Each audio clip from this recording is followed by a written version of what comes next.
Ako'y buwirang hawhaliba Nang gimitin di maitong Laitahan di mikukuning da Kamusinan ng bunang si Heidi Ako'y buwirang hawhaliba Nang gimitin di maitong Laitahan di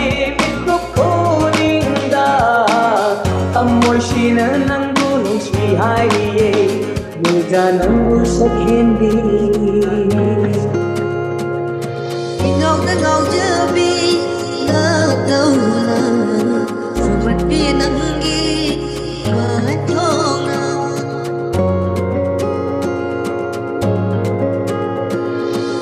Ngầu ta ngầu chưa bi ngờ đâu là Rồi mặt kia nắng ghi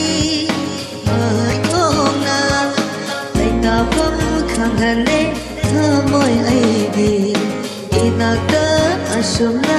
lehaning lene ho nang sige na nakta toy na nang huyeng changi lona lona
Shimulanda